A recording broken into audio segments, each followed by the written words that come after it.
Hi guys, so today I want to share another story with you. Today I want to talk about Kenya Moore tells Andy no divorce as Marc Daly continues to live a double life. Okay, women, it's time. It is time. It is time. It is time. It's time that we all had a woman-to-woman talk with Kenya Moore's ass, okay? I mean, it's getting really bad. It's getting just downright pathetic, okay? It's really sad. So if you seen last night's episode, you would see she was going through hell with the separation of her and Marc, okay? She was planning to take his clothes down, but I guess in real time she didn't. She was crying. She was upset. She was talking to Cynthia Bailey about how messed up the relationship is. I mean, let's just get straight to it, people. That is a messed up relationship. And Cynthia was being a good girlfriend to her, saying, it'll be all right. It was just, and by the way, people, if you are a woman, we have all been through it, okay? We all have been through it. I remember, especially if you're young, when you are young, this was my case when I was younger. When I was young, I loved me a bad boy, okay? Most of us do. We always consider the good guys boring, okay? Well, they're boring. We want a bad boy, right? I was wild as hell growing up. I loved me a bad boy to my bones. But I had sense enough to know that was a high school stage I was going through. And number two, for sure, never marry a damn bad boy. Like, what? No, you don't marry. You don't marry the bad boys, okay? You're going to spend, you're going to live a life of heartache if you marry the bad boys. They're fun in high school. Fun, okay? The best. Don't nobody want to talk to an Urkel in high school. You want that guy on the football team that has a car and takes you everywhere. He got a couple D's on his report cards, maybe even F's. You love the bad guys. Smoke you a blunt. That's what you like. That's what you like in high school. But there's a big difference between being in high school and when you are an adult and you have to make the right decisions because it will mess up the rest of your life. That's what we're doing here today. We got to have a talk with Kenya Moore, people. We got to have the talk. But before we have the talk, let's talk about this sad, heartbreaking interview that she gave last night on Watch What Happens Live to Andy Cohen. Oh, it was heartbreaking, okay? It was heartbreaking. So Andy asked her what was the status between her and Marc, and she informed him that they're trying to work things out. He has been over there. He's not permanent because he still has his restaurant in New York. So they're still living that lifestyle. But she said he wants to work things out, and she is willing to, as long as he continues to be the nice, sweet Marc. But if he's going to be the Marc that we saw on television, she wasn't down for it. I couldn't believe she said it. I could not believe she said it. On national television, too. I mean, it wasn't like she was talking to her good girlfriend somewhere like, I'm a damn fool. No, she was on national television.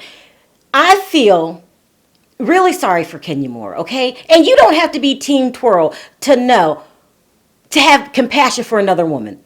Like, what the hell? It makes no sense, people. Let's go into detail why it doesn't make sense. Let's go into detail why a lot of stuff don't make sense concerning Kenya Moore, okay? Kenya Moore is tough. She don't take no shit when it comes to Nene Leakes. They go at it every time they see each other, and, I'm shading this one. She takes no mess when it comes to Nene Leakes. But a lot of times, a lot of people like that have a tough bark are sometimes some of the weakest people. It's easier for them to get mad, argue, act a fool than it is to really solve some true problems here. If Kenya Moore, and I'm just going to say this straight out, people, if Kenya Moore gets back together with Marc Daly, which she just announced that she did, they're going to be a split in 3 months. There's so many red flags for this situation. It's not even funny. I mean, and where the hell is her friends at to tell her this? Where the hell is Kenya Moore fans? If her friends are not going to tell her the truth, then Team Twirl has to step up and tell her, no, this is too many red flags. What red flags am I talking about? Well, I'm glad you asked because I'm ready to tell you. Number one, Marc was a cheater in her relationship. Not once, multiple times. He is a cheater. Now, we all know, girls, you do not trust a cheater. If they do it once, they'll do it again. Cheaters just can't be trusted. They can't. Does that mean that they can't be reformed? No, they can be reformed after time, okay? Time, people, time. Kenya can't wait it out. Cheaters cannot be, what happened to the other women? Where's that ex? I'm really concerned about the ex. The mother of his children. You got, No, she wanted to get back with Marc. No, what? Kenya, no, what are you doing? But the biggest red flag, at least for my ass, would be he is back in debt. Now listen, when she met him, he was in debt. She helped pay, a tax lien. I can't remember how much it was, but Kenya helped pay that off. The rumor was she was paying for everything. He's back in debt. Now, all of a sudden, he wants to reconcile the relationship. Kenya, I don't even know. No, absolutely not. Now, the rumor is that Kenya has made him sign a prenup, but I don't care. He gets more out of Kenya when he's with her, okay? So we still have that problem, which is his ass is chronically broke, okay? You don't marry a chronically broke guy. If I enter into a relationship and you're already married and you're already in debt, you're going to stay in debt. You don't marry. No. Kenya Moore, what the hell are you thinking? I'm feeling sorry for Kenya Moore, people. I really am. Another huge red flag, people, that we cannot overlook. It appears that Marc Daly does not have a relationship with his family. Because last night on Watch What Happens Live, Andy brought up the fact that she mentioned on the show that he didn't want her to talk to his parents, okay? And so Andy asked, what's going on? What's the status with the family situation, the in-laws? That's what I'm going to call them. And she says, well, I don't get in that. They've got something going on that's between him and them. And so, I don't get involved. What? Listen, show me a man that's disrespectful to his mother, and I guarantee you that man will be disrespectful to me. You got to find out what the hell going on. What the hell is going on? Why isn't it being fixed? Because nothing, absolutely nothing, is so bad that I can't talk to my parents. Does it make any sense? No, it does not make any sense, Miss Kenya Moore. Listen, you can't be the queen of shade and going around shading Nene, shading Tanya, and be this weak in your personal life. It makes no sense. Show me a man that treats his mother the wrong way, and I guarantee you he will treat you the exact same way. You don't even need Dr. Phil to know that, Kenya. I mean, Candy, can't you help your friend with... Well, Candy can't help because, Candy's relationship is heading down the tubes too. I mean, it makes no sense. Her good buddies, I'm just thinking, realize this, are all divorced. You got thirsty Cynthia that's willing to do any and everything to marry Mike. I like Mike, by the way. He's not a bad guy. I think he's good for Cynthia. But I think she's thirsty to get remarried, okay? She didn't slow it down. You got Candy. I mean, Kenya Moore. Where is Aunt Lori? You need to talk to somebody. Where is Aunt Lori? And a lot of people think that Kenya has no family because she doesn't have a relationship with her mother. That is not true. Her grandmother took her in. She raised Kenya and 5 of her children in the same house. Kenya has family.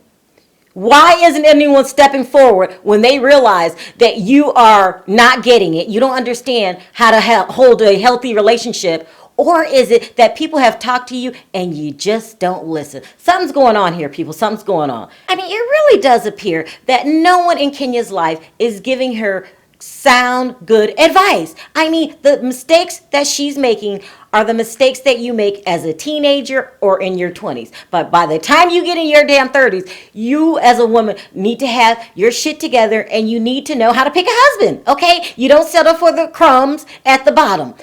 Which is really weird because Kenya Moore is beautiful. She's beautiful, pretty as can be, okay? When you're that pretty, you're supposed to have your pick, okay? You're supposed to be able to choose any man you want because you've got half of it covered, and that's they have to be physically attracted to you. But Kenya can't even seem to do just half of the work that a average woman has to do. It makes no sense, people. None of it makes any sense to me, okay? And if you feel that, no, this is a beautiful relationship, Kenya is making the right choice for her and her daughter, let me know in detail in the comment section why you would say this. It makes no sense. Women don't understand, some women, not all, that when you get married, you have to make a responsible decision, okay? So if you're in your 20s and the guy doesn't have a lot of money, okay, but you have to have someone that has a potential of being an earner, okay? We do not marry unemployed men, okay? You just don't do it. Get yourself out of debt, and then if you want my hand in marriage, we can go ahead and do the thing. Another red flag in this relationship would be something simple as their living arrangements. Marc lives in New York, okay? Coming down to see your wife whenever you have a free chance does not make a good marriage. This allows the man to have a double life, which he did, because you don't know what the hell he's doing up there. This is not a good situation. I mean, potential husbands have to be financial earners or have it already, and they have to be emotional earners. What do I mean by that? They have to emotionally hold down the house, okay? Not bring drama into the relationship. I don't have to stay up every night worrying about what the hell you doing. They have to make sure that everybody in the house, his wife and his children, are emotionally okay. If you don't have those two things, you're not marrying my ass. I'm just not going to do it. And if you don't have those two things, this is what causes marriages to fall apart. Okay, now I done spoke my piece, Kenya. I done told you what I had to say, and I'm not going to feel sorry for Kenya Moore anymore. And here's one more final thought. If Kenya Moore decides that's what she wants, because we're all grown people, we could choose whatever life we want. If she wants to be in that shaky relationship with a man that cheats on you, go ahead and do it. But you can't do both. You cannot be in a shaky relationship, crying all the time, worrying about this man, and then on the other side, go around town in everybody else's business but your own. She's always talking about Nene this, Nene that, getting in everybody else's business, bringing the cookie man, okay, to cause trouble between Tanya and her husband when you ain't taking care of what you got going on at home. You do not qualify anymore for getting in people's business, okay, causing trouble, trying to break people's marriages up or relationships when you can't hold a good relationship your damn self. That's what I recommend to Kenya Moore. Stop being a busybody and worry about you and your damn marriage, because you're going to need plenty of time to worry about it, because Marc is not reformed. Okay? There, I said it. Now, we're about to go at it in the comment section, people. If you disagree with anything that I said, let me know in the comment section. If you think that Marc and Kenya getting back together is a good thing, let me know that too in detail, because I don't understand that kind of decision. Let me know. Also, if you like this video, don't forget to click that like button. If you haven't already subscribed and hit the notification bell, go ahead and do that, and I'll talk to you guys on the next video. Bye.